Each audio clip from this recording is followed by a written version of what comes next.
Janeway's having some time off and spending it in the holodeck. Don't worry though, we're not going to be here for the whole episode, as an accident involving Tuvok and Chakotay in a shuttle interrupts her conversation with Lord Stickass. The injured are teleported to sickbay and we discover they've each taken a blast at the noggin. Tuvok is concussed, but will recover. Chakotay, on the other hand, is slightly worse off, in that he's completely brain-dead after something extracted all the energy from his grey matter. When Tuvok wakes up, he tells them that on the way back from a spot of shopping at the local alien Tesco, they found some shady space fog and went to have a poke. A ship popped out, shot them, then went back in. Tuvok doesn't remember much else, but says the shuttle sensors might be of more use. Meanwhile, they set a course for the shady space fog. Tuvok tells Janeway that the shuttle logs are ruined from the whole getting shot thing, but B'Elanna's going to have a look and see if she can't fix them. Anyway, the shady space fog has radiation or something, so they won't be able to scan inside it. Then Voyager mysteriously does a U-turn. Paris says it wasn't him and that there's no malfunction, but Kim says it definitely came from his terminal, so Janeway tells him to run a diagnostic despite his claims because she knows that Tom Paris is a dick. Down in sick bay, B'Elanna is using Chakotay's medicine wheel per his instructions should he ever be in a coma or similar. The doc sighs in what we're expecting to be a derisory judgment of woo belief systems, but the sigh was actually because B'Elanna had made a mistake, which he corrects on account of having intimate knowledge of the procedure. I confess, this was a pleasant surprise and an interesting hint at one aspect of the Trek universe. Is this knowledge present in the Doctor's database because of the Federation understanding the placebo effect, or does background on psychospiritual beliefs help the Doctor frame treatments in a way that a patient's family would better accept? Or is it simply that we, as a species, have outgrown pissing on the beliefs of others, provided those beliefs don't cause harm to anybody else? It isn't explained, and, in my opinion, it's all the better for it. I do so love when media doesn't spoil all the mysteries, when a writer understands that sometimes the questions can be more entertaining than any answer they can ever give. But again, I digress. In Kes's quarters, she senses something. More psychic shenanigans, perhaps? Unknown, but there's definitely something screwy going on. Interestingly, when discussing it with Neelix, he hints that Kes has been experiencing more of this sort of thing recently. Up on the bridge, an unnamed guy gets a line, so I'm sure he'll be a beloved addition to the crew for the rest of the series. Then Voyager makes another unexpected U-turn. Can't even blame it on Paris this time, and now they're locked out of helm control. Except, they track the problem down to a navigation relay, and B'Elanna says she saw Paris there 5 minutes back, which he denies. Is this the episode where Janeway finally vents him into space? We can only hope. Janeway says maybe he's having memory issues, so sends him down to sickbay to get checked.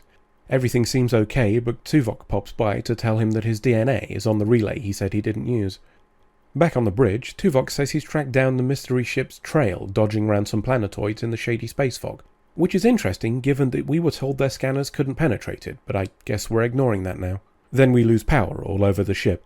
They can't reach engineering, so Janeway decides to go down there and takes Tuvok with her, leaving, and I shit you not, Kim in charge of the bridge. And I feel like there's got to be some sort of Starfleet regulation against handing the keys over to a fucking ensign just because he's the only named character left in the room. Anyway, down in engineering, Janeway tells B'Elanna that she's just fucked the warp core and crashed the computer. B'Elanna seems very surprised to learn this, and we start to see a pattern emerging. In sickbay, the doc confirms this. During the times that Paris and B'Elanna acted screwy, their brain wibblies had a different flavour of wibbly in them. Doc says this means they're being possessed by an alien arsehole who's controlling them. Tuvok says it could have come back with him on the shuttle, and it looks like it's trying to prevent them going back into the shady space fog. Oh, and it could be in any one of them. The fleshy ones anyway. The Doc's immune, so Janeway wants to give him the master command codes so he can block anyone who goes poltergeisty on them. When they leave, Kes catches up and says she's heard about the alien entity, which is odd given that we've only just discussed it, but psychic shenanigans I guess, and she says she's been sensing it for a while. Tuvok suggests that with his mental training, he could do some Vulcan brain stuff on her and help her act as a scanner of sorts. Kim and unnamed guy, his name's actually Lieutenant Durst by the way, I checked this episode on IMDb, are securing the ship when they discover Tuvok and Kes knocked out in a lift. Same energy blast that messed up Tuvok and Chakotay before, apparently. Tuvok is okay again, which is a little suspicious, but Kes is in a coma. The remaining senior officers have a chat about how they might find this alien blighter.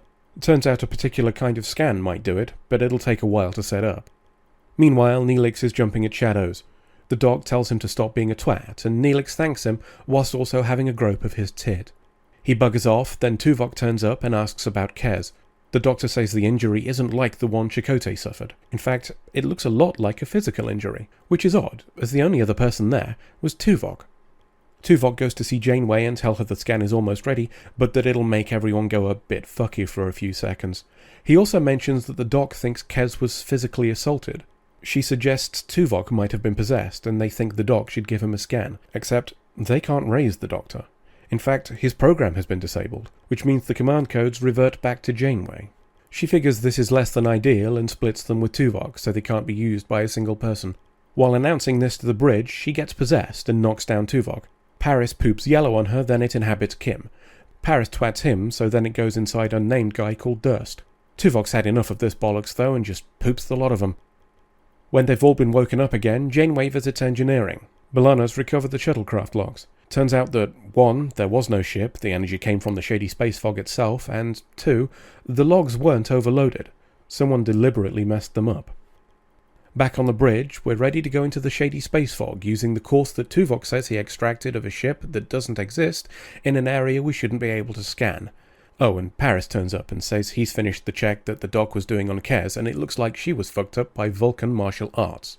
Janeway takes issue with this, and Tuvok tries to relieve her of command. Kim refuses his orders, so he threatens them all with yellow poop set to kill as we enter the shady space fog. Kim sees on a scanner that energy waves are approaching the ship. Tuvok drops all pretense and admits he's an alien lad and wants to let his mates eat the crew's brains. B'Elanna is controlled and dumps the warp core, which seems to upset not Tuvok. It looks like not all the poltergeists are on the same side. One thing though, apparently B'Elanna didn't have the codes to do that. Asking the computer who did it, we discover these codes were Chakotay's. Unnamed guy called Durst tells us that not Tuvok is using thrusters to move again. Then Janeway dives through to her chair and starts that scan we'd all forgotten about. Everyone is affected and staggers about for a bit, then Tuvok falls over and the poltergeist leaves him and scarpers outside the ship. Time for Voyager to bugger off, methinks, but there's a problem. We don't know the way out. Meanwhile, something inhabits Neelix, and he has a little play with Chakotay's circle, which sounds like a euphemism but isn't. The bridge officers figure out Chakotay's trying to draw them a map, and they use it to scarper. Afterwards, they stick Chakotay's energy back in with science, then fly away. Oh, and this is after specifically mentioning that they went back to fetch the warp core, so thanks to whoever knew this would be watched by a pedant. Of course, you didn't explain why they weren't attacked again while fetching it, given that it was ejected in the shady space fog, but points for effort. End of episode.